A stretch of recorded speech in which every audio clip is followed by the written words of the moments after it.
Thermal physics के अंदर 5054 में प्रीवियसली 4 यूनिट्स थे। पहला स्टेट्स ऑफ मैटर,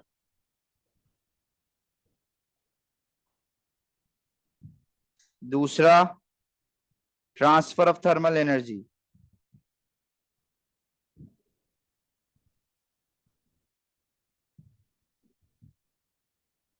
तीसरा temperature, and the last one was thermal properties.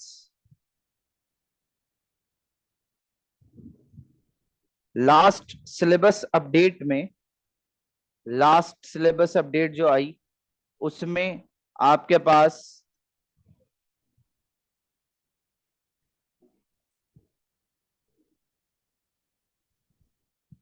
Temperature का चैप्टर हटा दिया गया। अब टेम्परेचर का चैप्टर आपके पास नहीं है, ठीक है। अब पहला चैप्टर स्टेट्स ऑफ मैटर, दूसरा ट्रांसफर ऑफ थर्मल एनर्जी और तीसरा थर्मल प्रॉपर्टीज ऑफ मैटर है। क्या ये बात समझ में आती है? सबसे पहले चैप्टर स्टार्ट करते हैं जी, states of matter.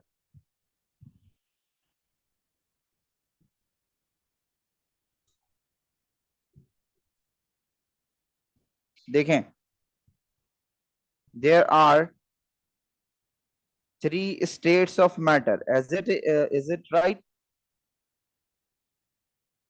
3 states of matter हैं। कौन कौन सी हैं जी? Solid, liquid and gas. यही पढ़ाई कि आपको थम्स अप करें ताकि मैं आगे बढ़ सकूं। ऑल 26 स्टूडेंट्स, आले जहरा से लेके जोहा तक। अब पहले इनका स्ट्रक्चर देख लेते हैं, इनके बारे में पढ़ लेते हैं। वैसे मैं गलत कर रहा हूं ये पढ़ा के, क्योंकि मेरे बच्चों को मुझसे ज्यादा आता होगा। अगर मैं सॉलिड का स्ट्रक्चर बनाना चाहूं,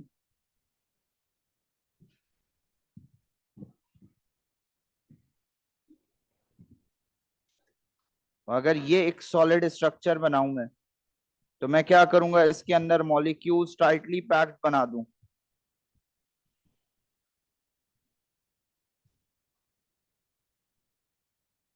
तो आपके पास पहला पॉइंट क्या होगा? Tightly packed molecules. तमाम मॉलिक्यूल्स बहुत टाइटली पैक्ड ओरिएंटेशन में होंगे, यानी बहुत करीब करीब है एक दूसरे से। या आसान जबान में अगर ये कहूं तो they can not physically move. Move करने से मुराद क्या है? उठ के एक जगह से दूसरी जगह तक नहीं जा सकते। जैसे अभी आप में से बहुत सारे लोग मेरी क्लास देखते देखते एयरपॉड्स लगाए लगाए घूम रहे हैं, ठीक है। अब दूसरा, इनकी फिक्स शेप होती है। जितने सॉलिड है उनकी फिक्स शेप, कोई ना कोई शेप है, ठीक है। और फिक्स शेप की वजह से इनका वॉल्यूम फिक्स है। क्या ये बात समझ में आती है? नॉफिल प्लाज्मा जानबूझ के मैंने नहीं बोला, बच्चा कंफ्यूज हो जाता। ओ लेवल्स के ग्रेड पर हम नहीं बताते। मैंने previously I used to tell there are 4 states, but मैं नहीं बताता अब, ठीक है। अब 3 स्टेट्स रखो। जो जो सवाल है बस उतना करो, इतना टाइम ही नहीं होगा कि आप इतना लंबा चौड़ा काम कर सके, ठीक है। वो काम करो जिससे ग्रेड पक्का हो, आगे बढ़ो, ठीक है। अच्छा जी, फिर आते हैं जी, सॉलिड की कुछ और प्रॉपर्टीज हैं जो आपको केमिस्ट्री पढ़ाती है, वो भी आप बिल्कुल इनकॉर्पोरेट कर सकते हैं। कि जी उसका फिक्स शेप है, फिक्स डेंसिटी है, फिक्स वॉल्यूम है, टेस्ट होगा, या जो भी कैरेक्टरिस्टिक आपको केमिस्ट्री पढ़ाती है, they are all good, they are all intact, वो आप यूज कर सकते हैं। क्या ये बात समझ में आती है? फिर आते हैं जी हम लिक्विड पे। लिक्विड के जो पार्टिकल्स होंगे भाई, वो अगर मैं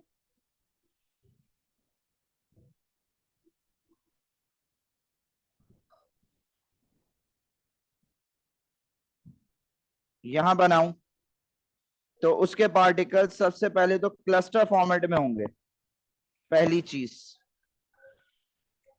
और उनके दरमियान कंपैरेटिवली सॉलिड से डिस्टेंस ज्यादा होगा, ठीक है जी। तो पहली प्रॉपर्टी क्या है कि molecules are at distance from one another.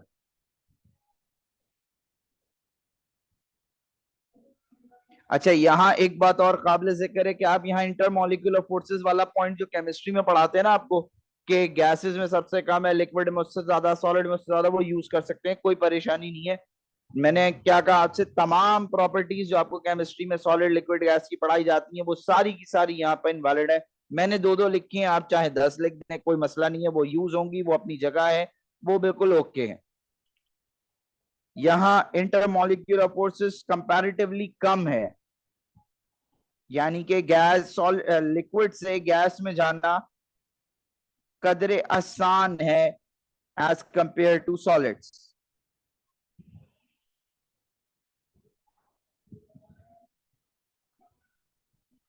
Liquid के बारे में ये कहा जाता है कि ना इसका फिक्स वॉल्यूम है और ना ही इसकी फिक्स शेप है।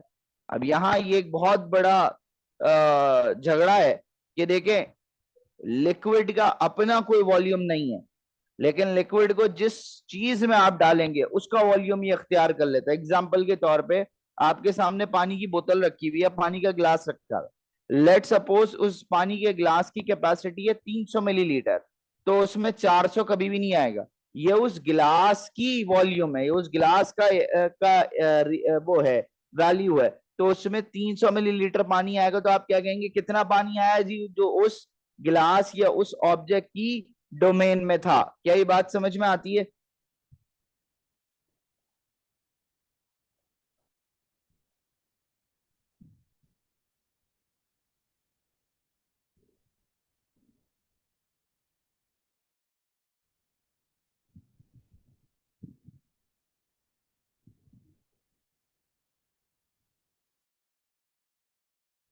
आगे चलें जी। अब अगर हम आगे बात करें, हम ये कहते हैं कि जी अगली प्रॉपर्टी है हमारे पास गैस। अब गैस के बारे में मैं क्या बताऊं आप सबको, कि आपके पास इसमें सबसे लीस्ट फोर्सेस हैं, सबसे ज्यादा, यानी कि there is no fix shape due to which there is no fixed volume. Clear जी? गैस के बारे में भी हम यही कहते हैं कि भाई उसकी कोई वॉल्यूम नहीं है, वो जिस कमरे में आप रखेंगे, जैसे एग्जांपल देता हूं कि इस वक्त जिस कमरे में आप बैठे हुए हैं, उस कमरे में कितना वो एयर होगी, आप कहेंगे जो मेरे कमरे का वॉल्यूम है उतनी ही एयर इसके अंदर मौजूद होगी, इसके अलावा कोई नहीं हो सकती। दोबारा सुन लीजिए, मैं ये कहता हूं कि जिस भी कमरे में आप इस वक्त बैठ के क्लास ले रहे हैं, ठीक है, इसमें एयर की वॉल्यूम कितना है, एयर कितनी है, ऑक्सीजन कितनी है, तो आप कहेंगे सर फहद इस कमरे का वॉल्यूम ले लीजिए, वो जो वॉल्यूम होगा वही गैस का वॉल्यूम होगा। क्या ये बात समझ में आती है?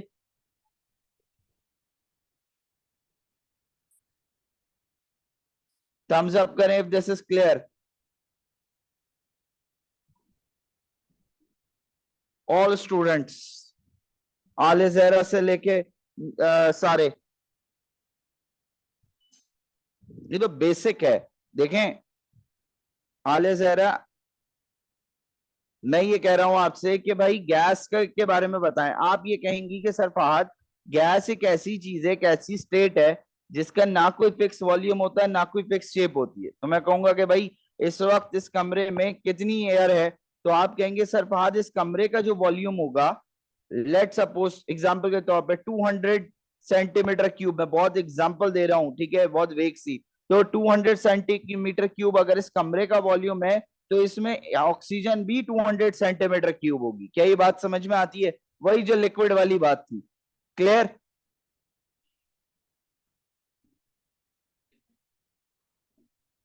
आगे बढ़े जी यहां से।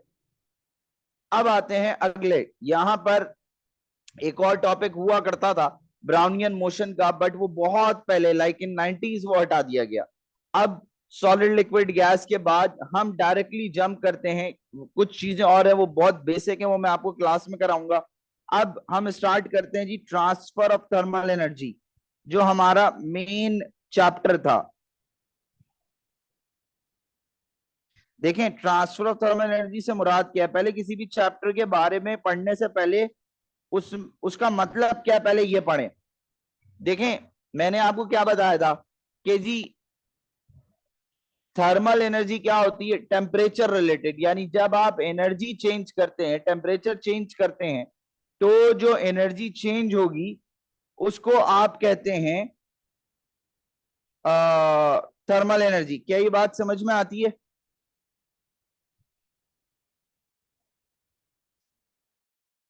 थम्स अप करें इफ इट इज क्लियर।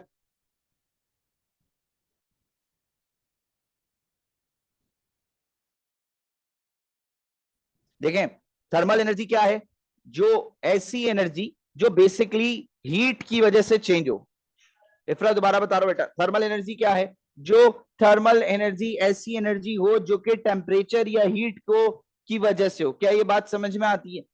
अब उसको जब आप एक पॉइंट से दूसरे पॉइंट तक ट्रांसफर कर रहे हैं, नौफिल आ रहा हूं एग्जांपल पे, तो उस मैकेनिज्म को आप कहते हैं ट्रांसफर ऑफ थर्मल एनर्जी। यानी इसके अंदर हम पढ़ने जाएंगे कंडक्शन, कन्वेक्शन, रेडिएशन के बारे में, और अगले चैप्टर में हम इवेपोरेशन पढ़ेंगे। ये तीन मेथड कौन से हैं, कंडक्शन, कन्वेक्शन, रेडिएशन, ये नेचुरल मेथडोलॉजी है by which you can transfer thermal energy from one point to another. दोबारा सुन लीजिए, थर्मल एनर्जी क्या है, एक ऐसी energy which is related to heat, which is related to temperature, ठीक है। और जब आप इसको एक पॉइंट से दूसरे पॉइंट तक ट्रांसफर करना चाहेंगे, जब आप एक पॉइंट से दूसरे पॉइंट तक करना चाहेंगे, तो जो मेथड्स आप यूज करेंगे, we are going to discuss those methods. क्या ये बात समझ में आती है? तमाम स्टूडेंट्स काइंडली थम्स अप करें ताकि मैं आगे बढ़ सकूं। तो आप क्या लिखेंगे भाई इसमें, ये क्या चीज होती है? There are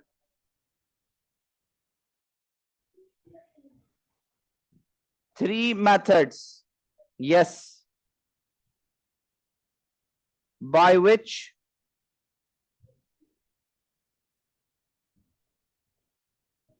thermal energy is transferred.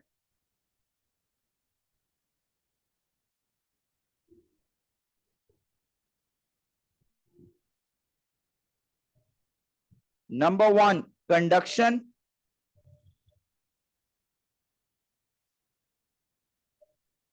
Number two, convection.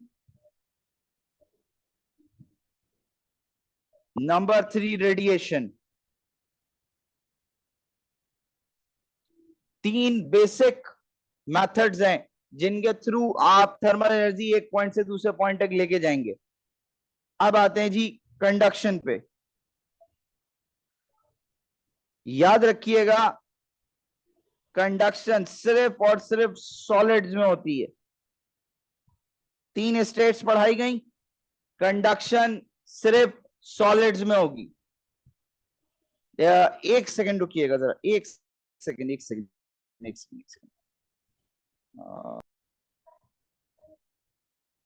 Okay जी, अब आपसे क्या कह रहा है वो, आपसे ये कहा जा रहा है कि कंडक्शन याद रखिएगा सिर्फ और सिर्फ सॉलिड्स में होगी। तीन स्टेट्स थी ना, सॉलिड, लिक्विड, गैस। भाई चौथी है मैंने नहीं पढ़ाई, ठीक है। सॉलिड, लिक्विड, गैस है ओ लेवल्स 5054 के सिलेबस में 0625 में। अब मैं आपसे ये कहता हूं कि सिर्फ और सिर्फ सॉलिड के अंदर जिस मैकेनिज्म से सबसे ज्यादा तेजी से हीट एनर्जी ट्रांसफर होगी वो है कंडक्शन, ठीक है जी। अब सॉलिड्स के अंदर होता क्या है, कोई फिजिकल मूवमेंट नहीं होती, there is no physical movement. अब इसको मैं समझाता हूं, ये जो दो वर्ड्स लिखे, इंपॉर्टेंट चीज सुने। मैंने क्या बताया आपसे कि तीन स्टेट्स हैं, सॉलिड, लिक्विड, गैस। मैं कहता हूं कि जी सॉलिड्स के अंदर जो एनर्जी ट्रांसफर होगी वो कंडक्शन से होगी। अब आपसे क्या कहा जा रहा है, एक ग्लास रॉड है, ये एक स्टील रॉड है, स्टील रॉड ले लेते हैं, ग्लास तो खैर नहीं, ये एक स्टील रॉड है, ठीक है।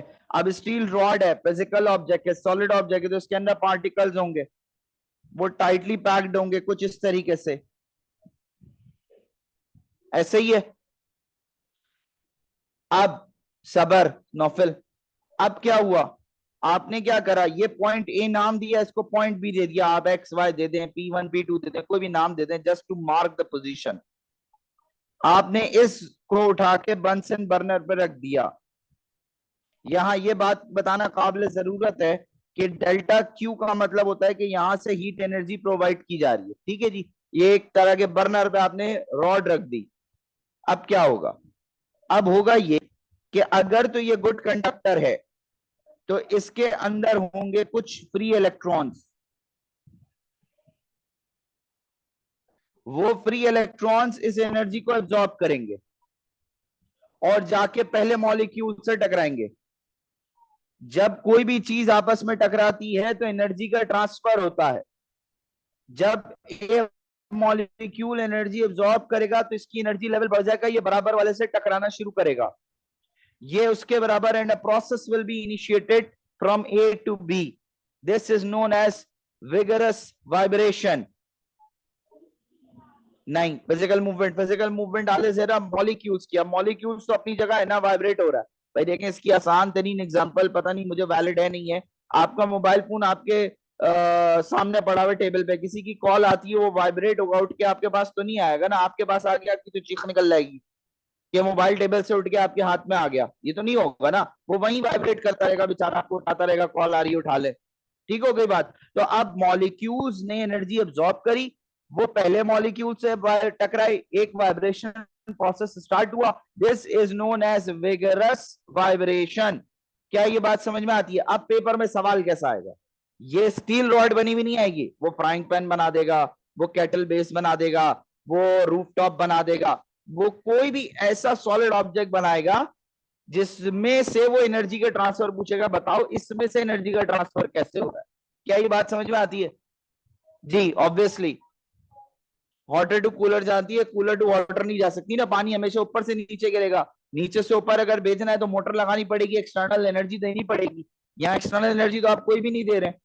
क्लियर होती है बात? तो अब इसके अंदर इंग्लिश में क्या लिखना है वो देखिए। When a solid object is heated,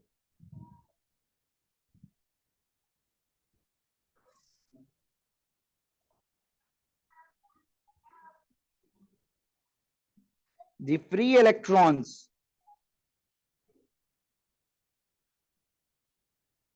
absorb the energy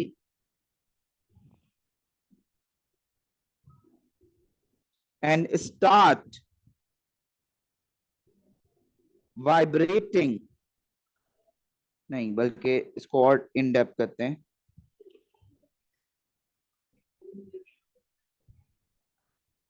and collide with molecules which initiates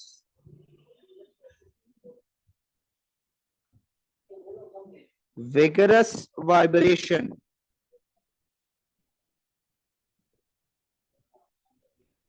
due to which thermal energy is transferred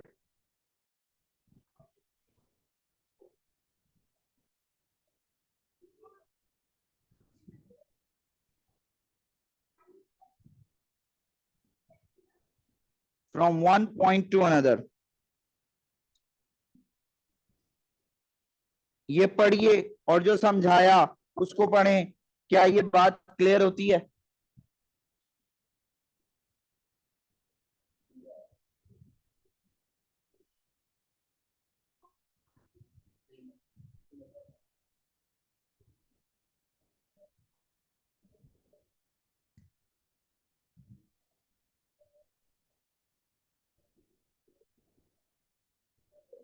there is absolutely no need of making the notes. मैं ये PDF अभी भेज दूंगा, आपसे tension नहीं ले, आपसे समझें, आपका समझना ज्यादा जरूरी है।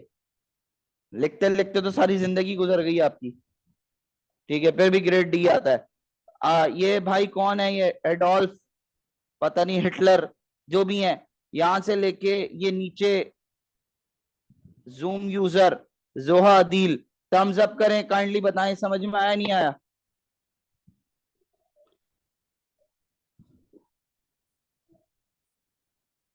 जल्दी जल्दी करें, एक क्लिक करने में आप लोगों को इतना टाइम लग रहा है यार। Naufal, why you are confuse? मैं दोबारा एक्सप्लेन कर देता हूं, देखें। ये सॉलिड ऑब्जेक्ट है आपका, इसके अंदर मॉलिक्यूल्स है टाइटली पैक्ड। अब जब आपने हीट एनर्जी प्रोवाइड करी तो इलेक्ट्रॉन्स ने एनर्जी अब्सॉर्ब करके पहले मॉलिक्यूल से टकराए। The molecule started vibrating when it absorb the energy, it he she जो भी है। अब इसने बराबर वाले से टकरा के एनर्जी ट्रांसफर की, and there will be a process from point A to point B जिसमें थर्मल एनर्जी ट्रांसफर हो रही होगी। आप क्लियर है नौफिल एंड ऑल दोस? बिस्मा क्लियर है? ईमान, इरज, फरवा, सब यस लिख के दें। सफी, साहिल, नहीं। Naufil, they are vibrating but उस टेंडेंसी पे नहीं होगा ना। वो टेंडेंसी तो हमारी वो जो वाइब्रेशन जो हमने स्टार्ट की विगरस, वो तो हमने स्टार्ट की ना, पहले तो नॉर्मल स्पीड पे चल रहे थे। ठीक है, ओके जी, आगे बढ़ते हैं। अब पास्ट पेपर में मल्टीपल जगहों पे एक सवाल आया है कि जी ये बताएं थर्मल कंडक्टर अच्छा कौन सा बुरा कौन सा, how you will differentiate between the two, कि ये कंडक्टर मेरे पास अच्छा है और ये कंडक्टर मेरे पास बुरा है। तो भाई देखें, अभी अभी आपको समझाया ना कि जिस कंडक्टर के अंदर फ्री इलेक्ट्रॉन्स मौजूद हैं, they will be able to initiate this process. अगर किसी के अंदर फ्री इलेक्ट्रॉन्स नहीं है तो वो क्या करेगा गरीब, वो कुछ भी नहीं कर सकता। तो आप क्या कहेंगे कि जिनके पास फ्री इलेक्ट्रॉन्स हैं उन्हें कहा जाएगा गुड कंडक्टर्स। एग्जाम्पल, अभी अपने किचन में जाके देखें, स्टील का सारा सामान पड़ा हुआ होगा। स्टेनलेस स्टील, अपनी वालदा से पूछिएगा, मेरे जहन में नाम नहीं आ रहा। स्टील है, बस इतना पता है मुझे, ठीक है। क्यों है वो? क्योंकि उसके अंदर फ्री इलेक्ट्रॉन्स हैं। जब आपकी वालदा खाना या कुछ भी पकाती हैं तो वो उसके अंदर कंडक्शन का प्रोसेस हो सकता है। इसी तरीके से सिमिलरली अगर किसी में फ्री इलेक्ट्रॉन्स नहीं है, अवेलेबल ही नहीं है या एम्पल अमाउंट में नहीं है, तो उसको कहते हैं बैड कंडक्टर। जैसे वुड, जैसे प्लास्टिक। क्या ये बात समझ में आती है? अब आपके जो फ्राई पान है उसका जो हैंडल है वो भी लकड़ी का है, वुड का। वुड क्या है? सॉलिड, ट्रांसफर नहीं होगी, लॉस होगी अलमास। ठीक है, वो क्या है जी? वो वुड है, वुड भी तो सॉलिड है, तो उसमें से कंडक्शन क्यों नहीं हो रही? आपने लकड़ी का जो क्या कहते हैं उसका हैंडल है, उससे आपने पूरा गर्म तवा उठा लिया हाथ में, आपको तो हीट नहीं लग रही। लेकिन उसी के थोड़ा सा आगे, नहीं, मैंने क्या बोला है कि वो सिर्फ सॉलिड में होगी। ठीक है, वाटर सॉलिड है। ठीक है, तो आपने जब उस हैंडल को उठाया तो वो वहां आगे जो स्टील का फ्राई पैन था उसमें तो कंडक्शन हो रही है, लकड़ी में नहीं होगी। क्लियर? कन्वेक्शन, रुक जाओ ना भाई, आगे क्यों जंप मार रहे हो? ठीक है जी, क्या यहां तक क्लियर है? थम्स अप चाहिए मुझे 33 इफ दिस इज क्लियर। जल्दी जल्दी थम्स अप ताकि मैं आगे बढ़ूं। एडॉल्फ साहब व्हाट्सएप पे मैसेज कर दें अपना, मैं देख के अभी रिप्लाई कर देता हूं, मसला नहीं है।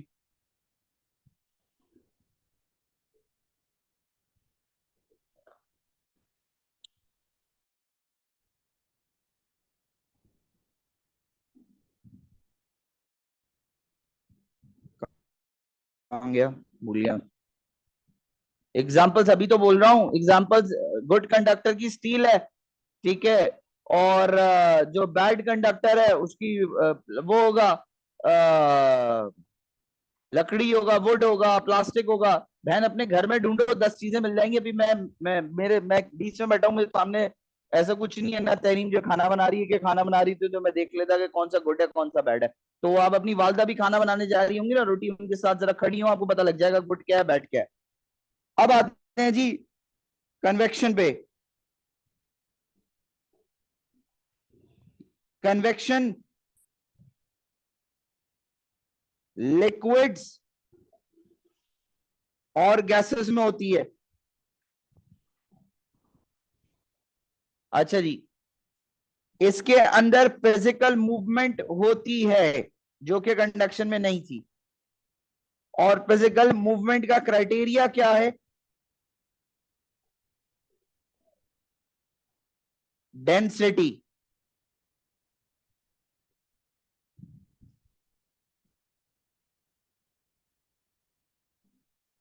अब पहले हम कन्वेक्शन पढ़े, मैं एक छोटी सी चीज, सबर ना बहन, एक छोटी सी चीज डिस्कस कर लेते हैं। मैं ये कहता हूं आपसे, गौर से सुनिएगा, समझिएगा। मैं ये कहता हूं कि इस टेबल को जो मैं बना रहा हूं इसको समझे। अगर कोई मसला हो मुझे पूरी क्लास यहीं पर रोक दीजिएगा, टेंशन नहीं। अगर ये समझ आ गया, समझे पूरा कन्वेक्शन आ गया, ठीक है। अगर आपने लिक्विड या गैस का टेम्परेचर बढ़ाया,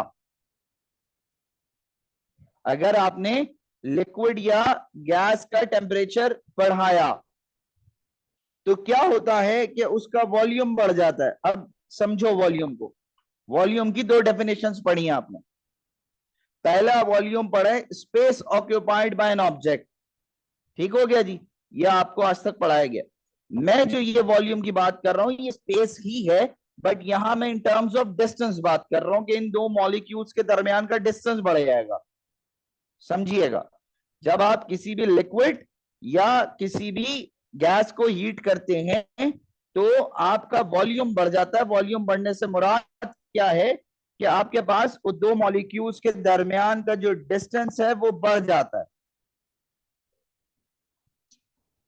अब जब वॉल्यूम बढ़ता है तो आपको O1 के टीचर ने, जिसने भी आपको O1 पढ़ाई है, उसने आपको यह कहा होगा कि डेंसिटी का फॉर्मूला होता है मास ओवर वॉल्यूम। अगर वॉल्यूम बढ़ेगा तो आपकी डेंसिटी कम हो जाएगी। तो यहां क्या होगा, आपकी डेंसिटी कम होगी, जो हल्का हो जाएगा तो ये वाला सेक्शन आपका ऊपर जाएगा।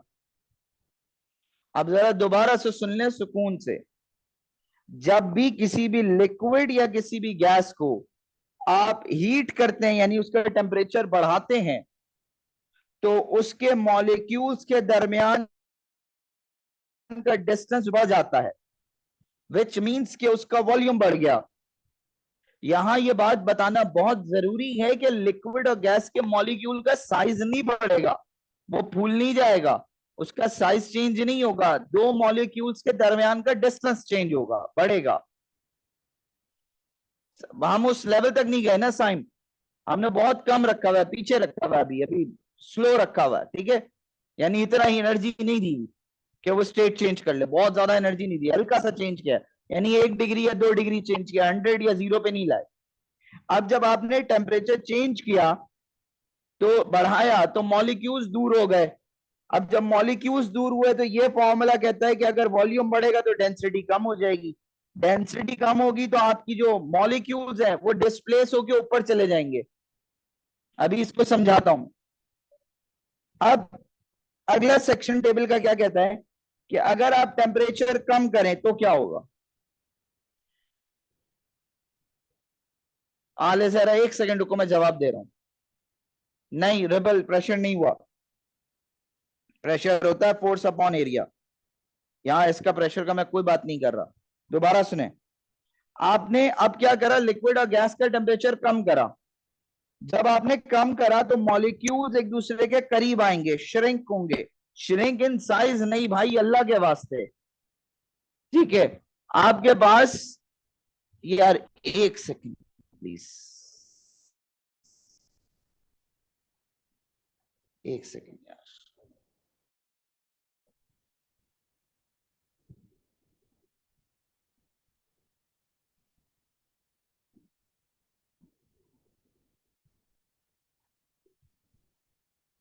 सुकून हो गया।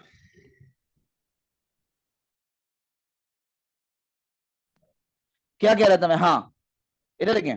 जब आप किसी भी लिक्विड या गैस का टेम्परेचर अब कम करते हैं, ठीक है, अब जब आप कम कर रहे हैं तो वॉल्यूम कम होगा, मॉलिक्यूल्स एक दूसरे के करीब आएंगे।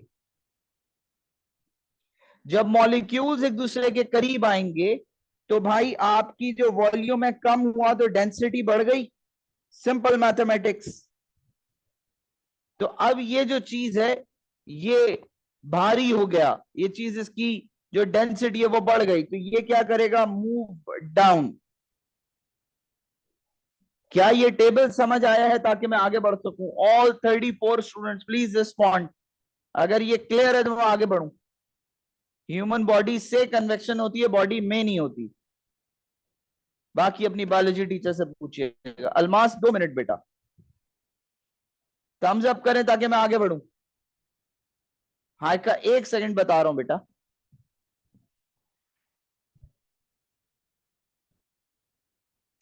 इधर देखें,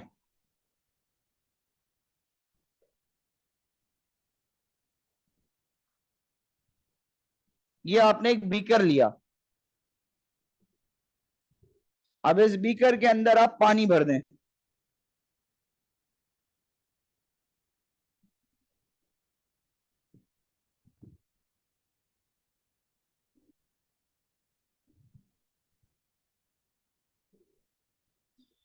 पूरे लिक्विड की डेंसिटी एक होगी, यस और नो? यस और नो? ठीक है जी, ओके। इस पॉइंट पर आपने बर्नर लगा दिया, इस पॉइंट पे, इसको कहते हैं ए। ठीक है जी। अब ये टेबल समझाता हूं। जब आपने हीट ऑन करी यानी बर्नर ऑन करा, तो कुछ सेकंड के बाद एक रीजन बना, एक रीजन बना बी, एक रीजन बना सी। बी रीजन वो था जो थर्मल एनर्जी के सोर्स के करीब था, और सी थोड़ा डिस्टेंस पे था। तो अब बी के मॉलिक्यूल्स ने थर्मल एनर्जी एब्जॉर्ब करी, उसका वॉल्यूम बढ़ा। जब वॉल्यूम बढ़ा तो डेंसिटी कम हुई, तो यहां के मॉलिक्यूल्स ऊपर की तरफ डिस्प्लेस होना शुरू हुए। क्यों? क्योंकि अब इनकी डेंसिटी कम हो गई है, और हमें यह पता है कि लो डेंसिटीज हमेशा ऊपर की तरफ जाती है। तो जो ऊपर मॉलिक्यूल्स थे उनकी डेंसिटी कंपैरेटिवली ज्यादा थी, क्योंकि they were not in direct contact with the heat source. तो उनकी डेंसिटी ज्यादा थी, तो वो भारी थे, वो नीचे की तरफ आना शुरू हो गए। This is known as convection current. क्या ये बात समझ में आती है? यस या नो का रिप्लाई करके बताएं ताकि मैं आगे बढ़ूं। जी बिल्कुल, साइम चलती रहेगी जब तक वो खत्म ना हो जाए, लिक्विड खत्म ना हो जाए।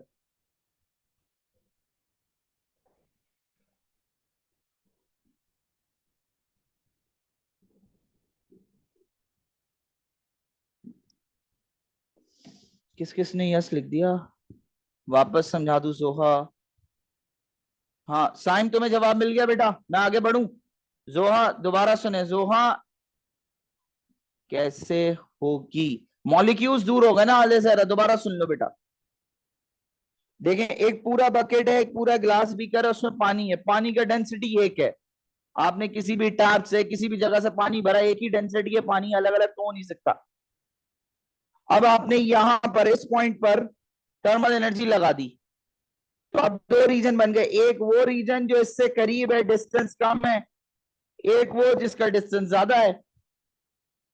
अब जो करीब वाला डिस्टेंस है वहां का टेम्परेचर बढ़ना शुरू हुआ,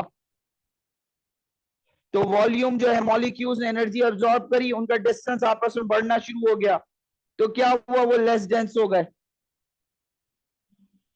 जब ये लेस डेंस हुए तो ये ऊपर की तरफ उठना शुरू हो गया, और ऊपर वाले जो मॉलिक्यूल्स है उनकी एनर्जी ज्यादा थी कंपैरेटिवली, तो अब वो नीचे आ जाएंगे। ये साइकिल चलता रहेगा जब तक पूरे लिक्विड का एक टेम्परेचर ना हो जाए या पूरा लिक्विड उड़ ना जाए। इसको कहते हैं हीट साइकिल, कन्वेक्शन करंट। अगर एक सवाल आया मेरी बहन का, पहले 1 मिनट, आले जहरा जोहा दिल क्लियर है? यस लिखे तो मैं आगे बढ़ूंगा, वरना नहीं बढ़ूंगा। अलमास का सवाल है, वो जवाब देना है मुझे। आले जहरा एंड जोहा क्लियर है तो मैं आगे बढ़ूं?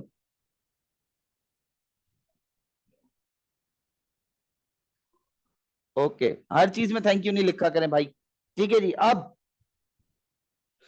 मेरी बहन अलमास ने मुझसे एक सवाल करा, उन्होंने कहा कि साइकिल चलती रहेगी जब तक लिक्विड खत्म ना हो, बट अगर हम हीट देना बंद कर दे तो फिर क्या होगा? बहन मैं पढ़ाना बंद कर दूं तो बस खत्म हो गया ना, दी एंड हो गया, क्लास एंड हो गई, चेंज खत्म।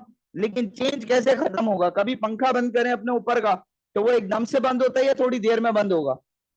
तो जब आप हीट दे रहे हैं तो this process takes time to initiate and it takes time to what you say and. थोड़ा सा टाइम लगेगा। मतलब आपने चूल्हे पे पानी चढ़ाया है और वो एकदम से हीट हो जाए ये पॉसिबल नहीं है, थोड़ा टाइम लगता है, it's a time consuming process. इसी तरीके से जब आप हीट सोर्स बंद कर देंगे तो एकदम से बंद नहीं होगा, टाइम लगेगा। क्लियर है ये बात? Almas.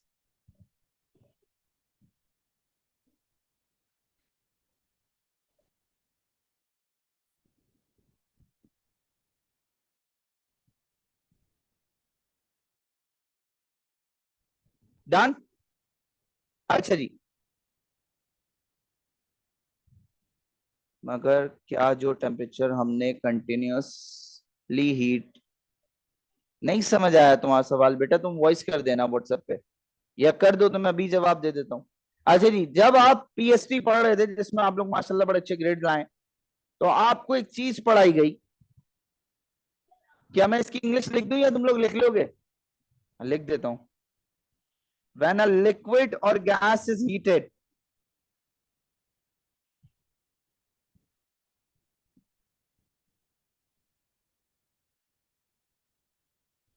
the molecules absorb energy, due to which they become less dense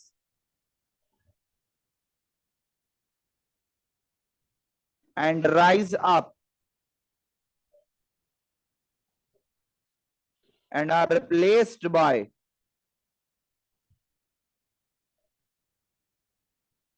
the molecules having higher density। अच्छा, यहां पे एक सवाल है।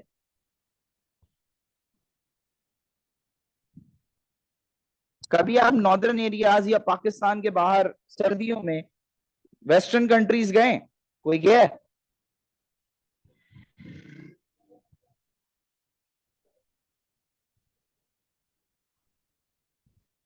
गए हैं।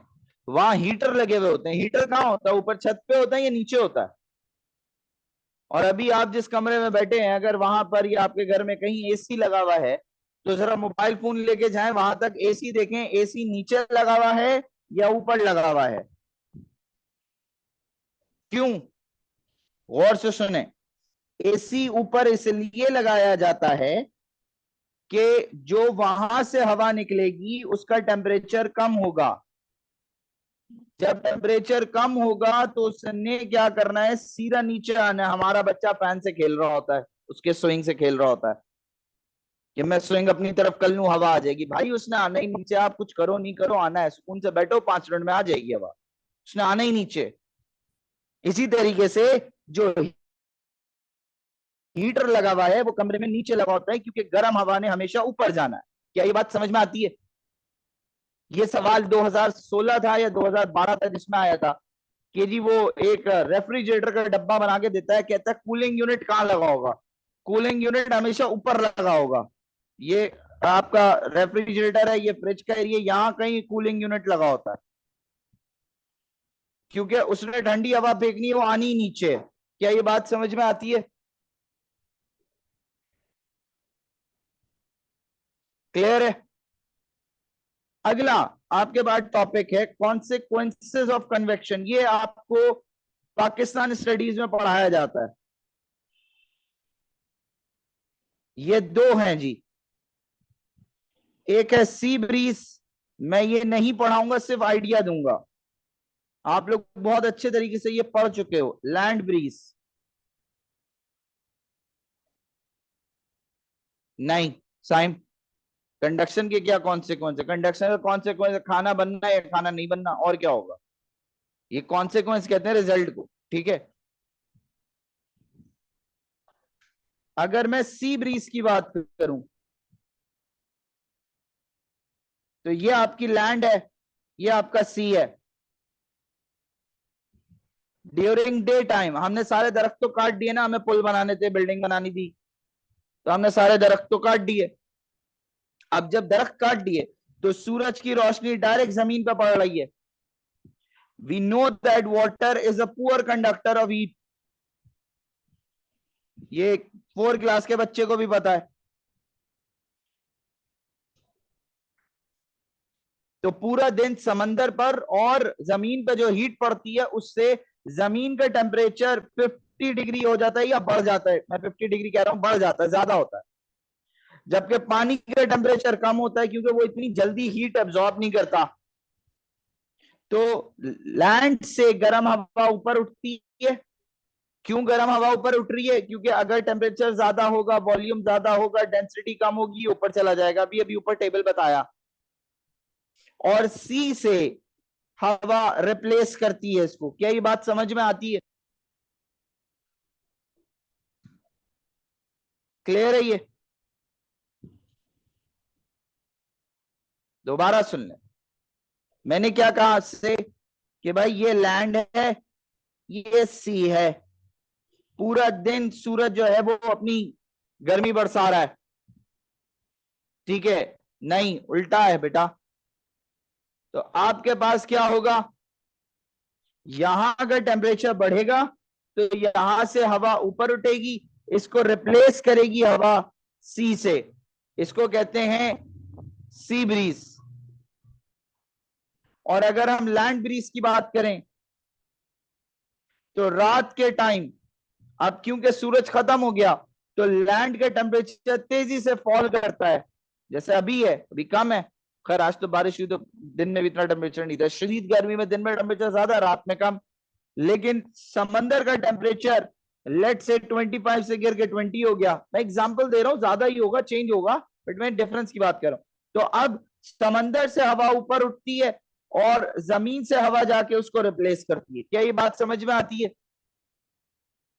ये आपको पीएसटी में पढ़ाया जाता है। यस।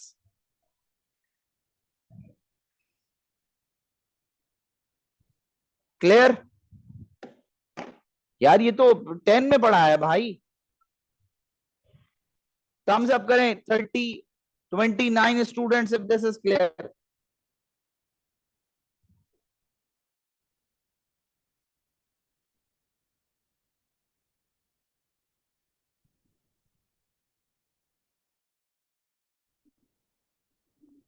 Done now.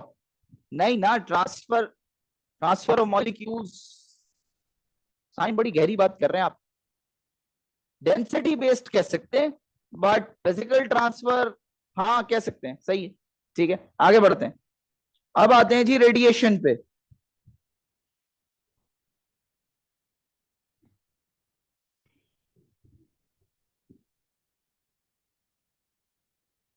रेडिएशन के आगे सबसे पहली और सबसे इंपॉर्टेंट चीज है जी, ये इंडिपेंडेंट है।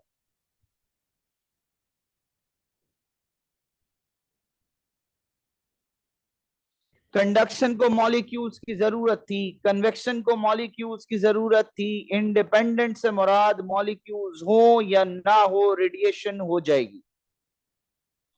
कंडक्शन में मॉलिक्यूल्स की क्यों जरूरत थी? मॉलिक्यूल्स नहीं होंगे तो वाइब्रेट क्या होगा? कन्वेक्शन में मॉलिक्यूल्स की क्या जरूरत थी? मॉलिक्यूल्स नहीं होंगे तो डिस्प्लेसमेंट किसकी होगी? क्या ये बात समझ में आती है?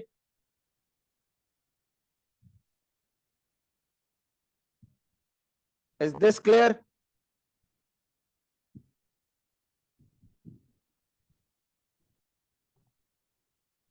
अच्छा जी। अब होता क्या है, it is a method by which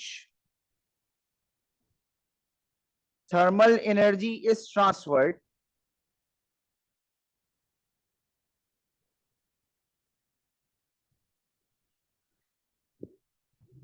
in a continuous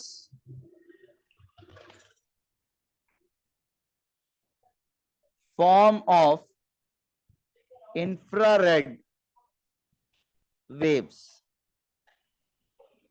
infrared waves होती हैं जिनसे आपके पास थर्मल एनर्जी ट्रांसफर हो रही होती है। क्या ये बात समझ में आती है?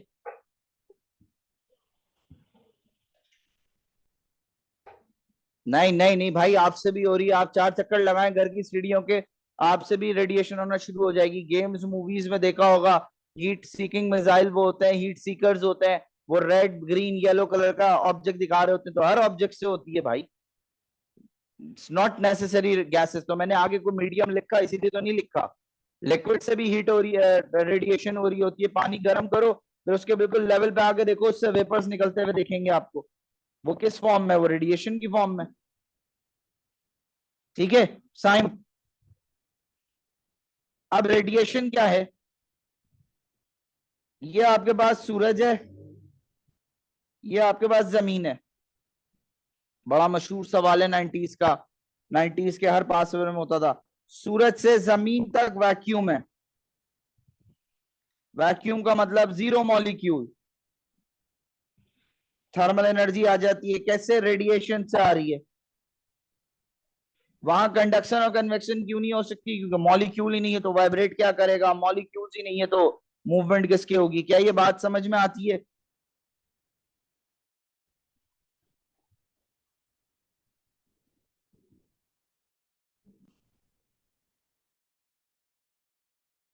आगे बढ़ते हैं जी।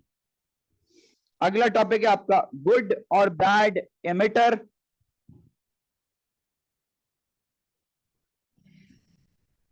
Absorber and reflector. यहां ये बात बहुत जरूरी है करना कि ये तीनों है क्या चीज। जैनब 2 मिनट रुकना बेटा। लॉन्गिट्यूडनल वेव कहां से आ गई अल्मास? ट्रांसवर्स हुई ना। ट्रांसवर्स वो थी जो, जिसको मीडियम की जरूरत नहीं थी। लॉन्गिट्यूडनल को तो मीडियम की जरूरत थी। बहन क्या कर रहे हो? गुड और बैड एमिटर, एब्जॉर्बर, रिफ्लेक्टर। बात सुने, पहले डेफिनेशन समझे, हम आगे बढ़ जाते हैं, बच्चे को पता ही नहीं होता लिप पे। एमिटर का मतलब जो अपनी इंटरनल एनर्जी बाहर निकाले। अब गुड और बैड का मतलब मेरे बच्चों को पता होगा। एब्जॉर्बर का मतलब जो बाहर की एनर्जी एब्जॉर्ब करे। और रिफ्लेक्टर का मतलब जो न अंदर की एनर्जी बाहर जाने दे, ना बाहर की एनर्जी अंदर आने दे, एक बैरियर क्रिएट करे और रिफ्लेक्ट बैक कर दे। क्या ये बात समझ में आती है? मुझे 34 थम्स अप चाहिए इफ दिस इज क्लियर। एक आया अलमास का। साहिल दोबारा सुन लें, मैंने क्या कहा आपसे? एमिटर का मतलब जो अपनी इंटरनल एनर्जी बाहर निकाले। एब्जॉर्बर का मतलब जो बाहर की एनर्जी एब्जॉर्ब करे। और रिफ्लेक्टर का मतलब जो वापस कर दे, ना अंदर जाने दे ना बाहर जाने दे। क्या ये बात समझ में आती है अब?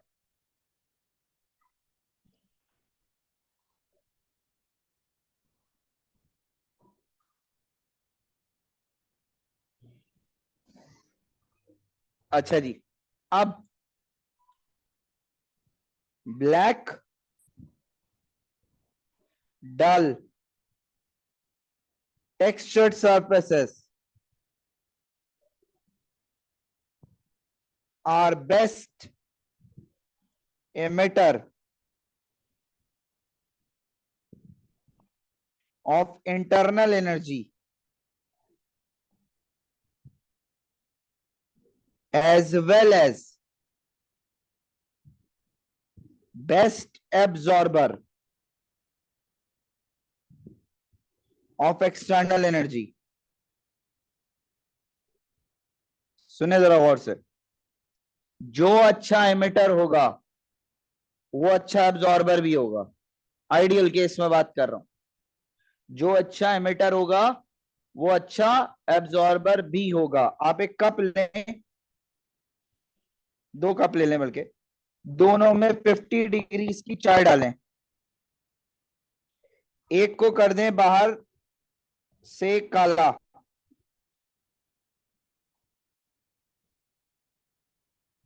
और दूसरे को कर दें वाइट।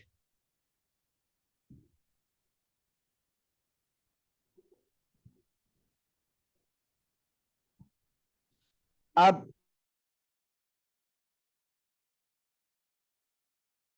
ये बाहर से टेम्परेचर एब्जॉर्ब करेगा, लेकिन अपना अंदर का टेम्परेचर भी तेजी से बाहर निकालेगा।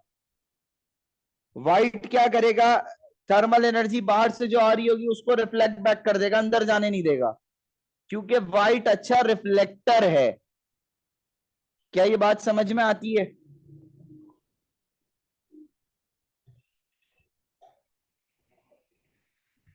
बताएं भाई।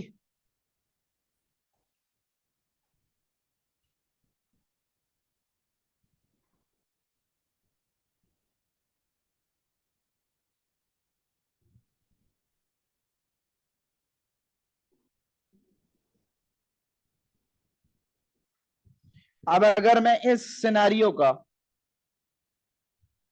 हाँ टाइम चेंज होगा, जल्दी ठंडा हो जाएगा ना वो। जब अपनी अंदर की एनर्जी बाहर निकाल दी तो 50 डिग्री थोड़ी मेंटेन कर सका, जल्दी कूल डाउन हो जाएगा। मैं वही करने जा रहा हूं। अब अगर मैं इस सिनेरियो को जो मैंने आपको बताया है कूलिंग कर्व बनाऊं, कूलिंग कर्व ये होगा, जैनब रुक जाओ बहन, दोनों का टेम्परेचर स्टार्ट हुआ है 50 डिग्री से। जी। कूल डाउन होते होते एक आ गया रूम टेम्परेचर पे जल्दी, लेट से 15 सेकेंड। ये कौन सा होगा? ब्लैक होगा। और जो व्हाइट वाला होगा वो भी स्टार्ट करेगा 50 से, लेकिन वो आएगा देर में, वो आएगा लेट से 30 या उससे भी ज्यादा। क्या ये बात समझ में आती है? यस या नो में जवाब दें भाई। अलमास दोबारा सुन ले, देखें ब्लैक कलर वो है जो कि अपनी इंटरनल एनर्जी जल्दी बाहर निकालेगा ना समी भाई। तो जब वो अपनी एनर्जी बाहर निकाले तो वो अपना टेम्परेचर लूज करेगा, तो वो जल्दी रूम टेम्परेचर पर आ जाएगा। जबकि व्हाइट जो है वो रिटेन करने की कोशिश करेगा। अब हम इंसान कभी भी कोई चीज परफेक्ट तो नहीं कर सकते ना। मैंने ये बात कहा कई दफा आपकी क्लास में की है, मुख्तलिफ क्लासों में, कि भाई 34 स्टूडेंट्स बैठे हुए हैं, 33 बैठे हुए हैं। मैं ये क्लेम ही नहीं कर सकता कि सबको मेरी बात समझ आ रही है। I am not the best teacher of O level physics, I can't claim कि मैं बेस्ट टीचर हूं। देयर आर मल्टीपल फैक्टर्स जिनकी वजह से मेरी बात 100% फिजिकल क्लास में समझ आएगी, ये तो ऑनलाइन है फिर भी। तो हम कोई भी काम करें तो वो 100% नहीं होगा। हमने व्हाइट कलर किया तो ये नहीं है कि वो कयामत तक टेम्परेचर वही रहेगा, ऐसा नहीं होगा। थोड़ी देर बाद वो खत्म हो जाएगा, वो अपने रूम टेम्परेचर पर आ जाएगा। क्या ये बात समझ में आती है? समी एंड अलमास।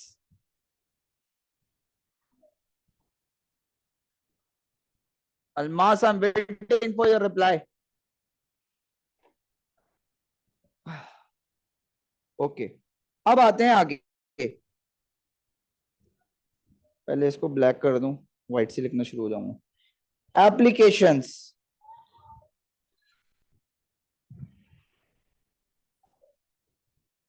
दो एप्लीकेशंस आपके सिलेबस का पार्ट है। एक है जी वैक्यूम फ्लास्क, और दूसरा है जी सोलर पैनल। आए जरा देखते हैं दोनों को।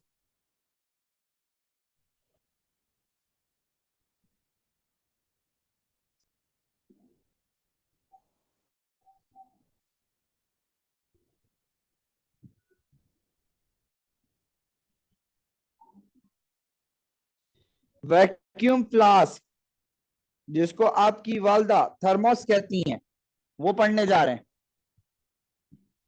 वैक्यूम फ्लास्क उसका टेक्निकल नाम है। एक ऐसा इंस्ट्रूमेंट जो इसलिए बनाया गया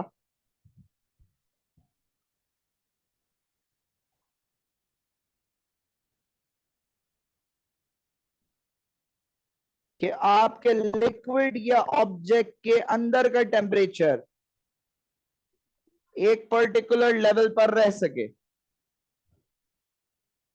तो आप इसकी स्टेटमेंट क्या लिखेंगे कि भाई it is an instrument which is used to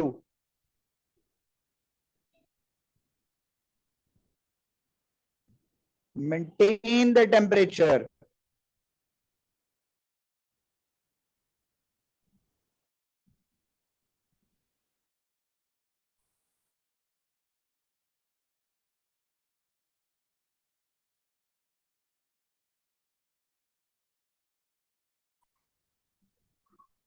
at a particular level हो सकता है, कम भी हो सकता है, ज्यादा भी हो सकता है।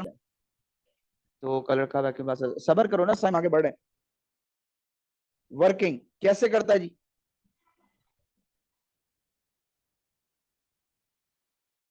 It is done by reducing. अच्छा, एक मजे की बात, मैं कह रहा हूं रिड्यूसिंग, मैं स्टॉपिंग का वर्ड यूज क्यों नहीं कर रहा? 4 टाइप्स ऑफ लॉसेस, ये याद रखिएगा कि हम कभी भी 100% एफिशिएंट काम नहीं कर सकते। अल्लाह ने इंसान को ये ताकत दी ही नहीं, ये ताकत अल्लाह ने सिर्फ अपने पास रखी है कि अल्लाह जो काम करता है वो परफेक्ट है। हम इंसान कोई भी काम करेंगे उसमें फॉल्ट है, उसमें एरर है, उसमें रेंज है, वो 100% एफिशिएंट नहीं होगा। होंडा ने जब बाइक निकाली थी, मुझे सही याद पड़ता है, पता नहीं कितने साल पहले, उसने कहा था 1 लीटर में 70 किलोमीटर चलेगी। आप में से जितने लड़के यहाँ बैठे हुए हैं या जितनी बेटियां बैठी हुई है मेरी, आप अपने फादर अगर आसपास इनसे पूछे, अगर उनके पास बाइक है, कि उनसे पूछे उनकी एवरेज क्या है, वो कहेंगे 40-45। बाकी का 30 या 35 लीटर कहां गया, किलोमीटर कहां गया? वो लॉस है जी। इंसान कोई भी काम करेगा उसमें लॉस है, डेफिनेट है, डन है। तो मैं यहां वर्ड यूज कर रहा हूं रिड्यूसिंग। मैंने कहीं नहीं कहूंगा कि खत्म कर दिया, इंसान खत्म कर सकता है या आउटराइटली जीरो कर सकता है। हम लॉस जीरो कर ही नहीं सकते, हम तो खुद वजह है लॉस की। तो अब कौन से 4 लॉसेस? कंडक्शन, कन्वेक्शन, रेडिएशन और लास्ट इवेपोरेशन। वो सरफात, आप पढ़ा पढ़ा के ना आपका दिमाग खराब हो गया। अभी आप ऊपर बोलते हैं कि ये वो मेथड्स हैं जिनसे एनर्जी ट्रांसफर होती है, अब आप कह रहे हैं कि यही एरर है। तो भाई अगर इस 50 डिग्री में से थर्मल एनर्जी ट्रांसफर हो गई, तो ये टेम्परेचर कम हो गया या चेंज हो गया ना? मेरा टास्क टेम्परेचर चेंज नहीं होना चाहिए, ना बढ़े ना कम हो। तो उसको रोकने के लिए मेरे पास 4 मेथड्स हैं, और वो 4 मेथड्स कौन से हैं वो आपके सामने स्क्रीन पे नजर आ रहे हैं आपको। क्या यहाँ बात समझ में आती है?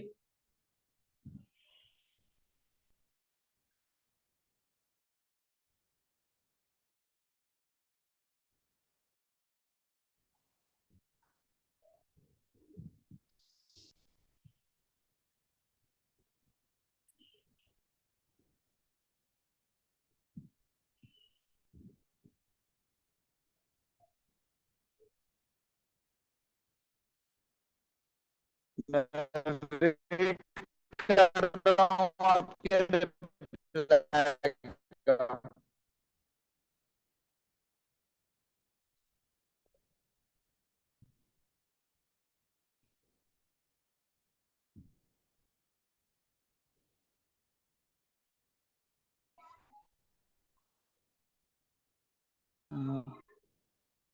लॉस हुआ ना, कैसे?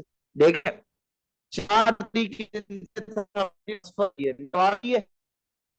समझ करे मुझे, मेरी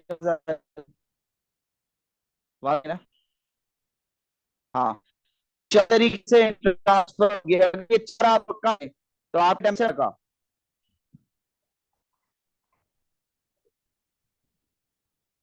ये क्या करता है? रिड्यूस करता है इवेपोरेशन को, खत्म नहीं कर सकता। खत्म क्यों नहीं कर सकता? कि जब आप ढक्कन उठाएंगे तो उसमें पानी लगा हुआ होगा, तो वो इवेपोरेशन का पानी है। दोबारा सुन लें, आपके पास आपने इंसुलेटेड स्टॉपर जो यूज हो रही थी वो कम हो जाएगी, क्योंकि इवेपोरेशन अगर खुला हुआ होगा तो तेजी से हो जाएगी। तो आपने उसके ऊपर स्टॉपर लगा दिया, एयर टाइट कर दिया ताकि बाहर ना निकले इवेपोरेशन से। क्लियर? दूसरा काम आपने क्या करा कि आपने इंटरनल और एक्सटर्नल वॉल्स के बीच में वैक्यूम कर दिया।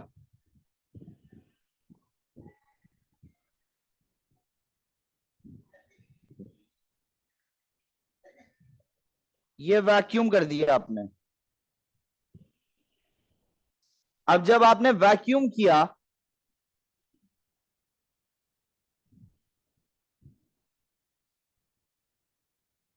जब आपने वैक्यूम किया तो अब कंडक्शन और कन्वेक्शन दोनों कम हो गए या रुक गए? हम यहां कह सकते हैं किसी हद तक रुक गए। क्यों कम हो गए?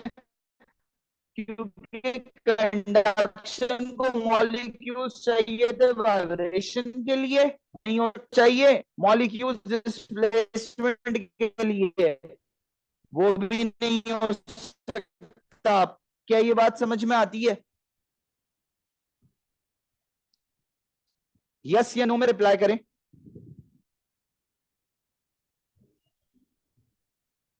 अब रेडिएशन को कैसे कम करें? वो तो मीडियम के बगैर हो जाती है, मीडियम के साथ हो जाती है, वो तो रुकेगा ही नहीं।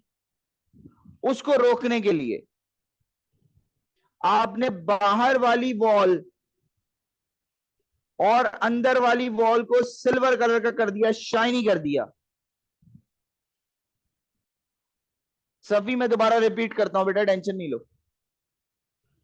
अब जब बाहर और अंदर वाली वॉल्स को आपने शाइनी कर दिया तो क्या हुआ? बाहर वाली थर्मल एनर्जी आई, वापस रिफ्लेक्ट हो गई, अंदर नहीं जा सकी। अंदर से टेम्परेचर इंक्रीज चेंज हुआ, वापस चला गया। क्या ये बात समझ में आ गई? तो रेडिएशन किसी हद तक कम हो गई। क्या ये क्लियर है?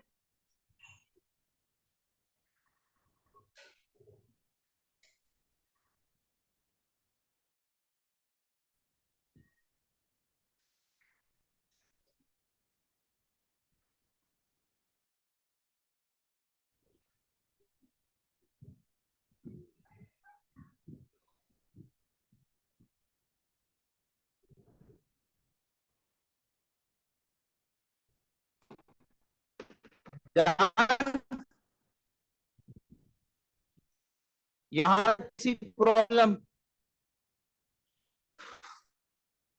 थम्स डाउन करने में,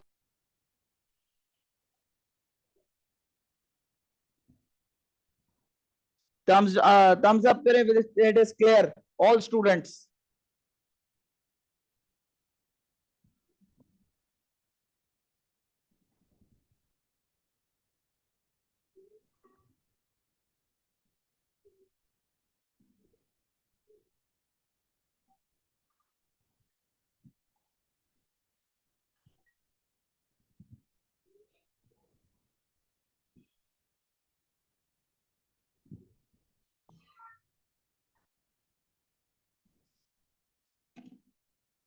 कंडक्शन वाला देखें, दोबारा सुन लें भाई। देखिए कंडक्शन क्या था? मॉलिक्यूल्स वाइब्रेट करते थे, आपने यहां से मॉलिक्यूल्स ही खत्म कर दिए, वैक्यूम कर दिया। तो अब ना मॉलिक्यूल होगा, ना कोई वाइब्रेशन होगी, ना कोई मॉलिक्यूल होगा, ना कोई कन्वेक्शन होगी, क्योंकि मॉलिक्यूल्स मूव कैसे करेंगे? जब होंगे तो मूव करेंगे ना, डेंसिटी चेंज होगी। मॉलिक्यूल्स ही नहीं है तो कहां से चेंज होंगे?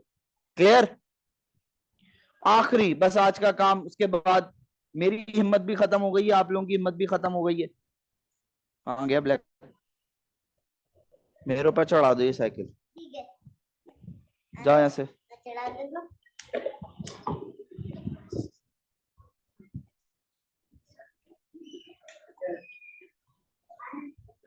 सोलर पैनल,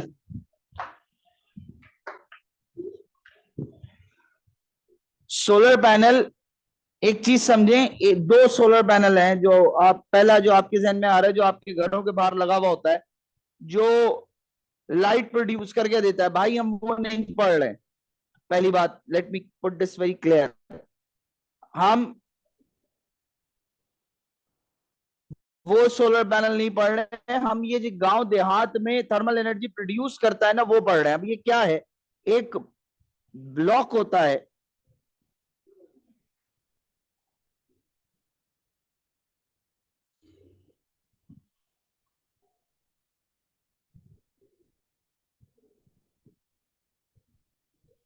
और इसमें बहुत सारे मेटल के पाइप्स होते हैं।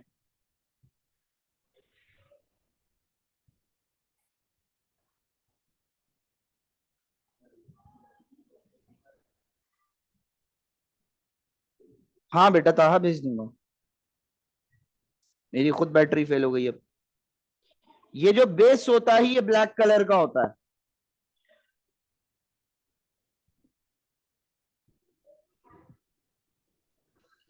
और जो ये पाइप्स होते हैं ये मेटल के हैं।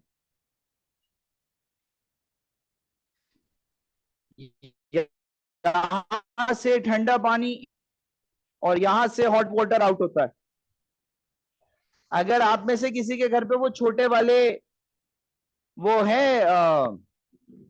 क्या कहते हैं, छोटे वाले हीटर, क्या है यार वो, पानी गर्म करने के लिए क्या कहते हैं उसको, छोटे वाले हीटर वॉशरूम में या किचन में लगे हुए हैं, उसके नीचे से जाके देखिएगा एक छोटी सी आपको गैस का चूल्हा टाइप बर्नर दिखेगा। और उससे ऊपर सिल्वर रंग के पाइप दिखेंगे, हाथ नहीं लगाइएगा उसको, गर्म होगा वो। अब मेटल का पाइप क्यों? क्योंकि मेटल बेस्ट एब्जॉर्बर है थर्मल एनर्जी का। गीजर, हाँ जीते रहो।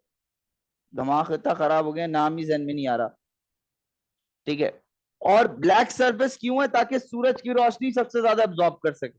क्या ये बात समझ में आती है जी? तो आप इसकी स्टेटमेंट क्या लिखेंगे कि it is an instrument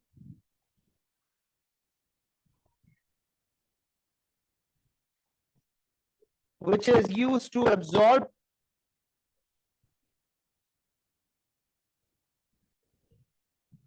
sun's ultraviolet radiation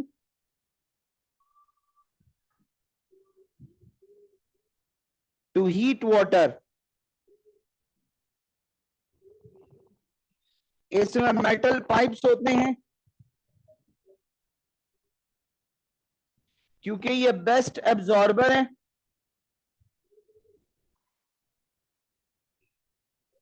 बहन अपने पास रख के क्या करूंगा? ये रिकॉर्डिंग और पीडीएफ अपने आप को पढ़ाऊंगा, तुम ही लोगों को भेजूंगा, टेंशन क्यों ले रहे हो?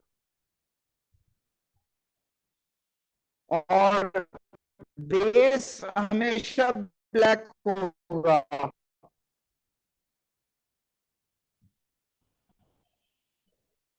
क्योंकि मैम एब्जॉर्प्शन हो गए। यहां तक बताएं, आउट ऑफ 10 क्लास कितना परसेंट समझ आई है?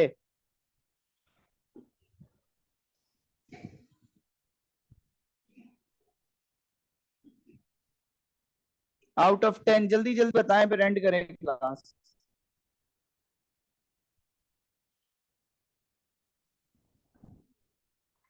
7। समीर 10 हो ही नहीं सकता। 8। जल्दी जल्दी बताएं फिर एंड करें भाई क्लास को। 7, 8, 8, 8, 9। सफी Y6।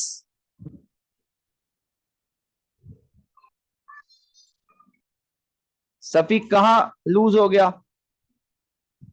एंड अयान?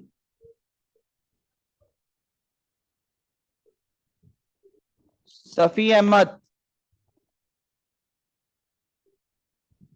बताओ बेटा।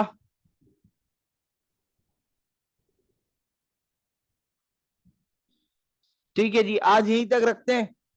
Next class. Okay. Next class से पहले ये अभी आपके यूट्यूब पे आ जाएगी, तो वहां से आप देख सकते हैं। ठीक है। अस्सलाम वालेकुम।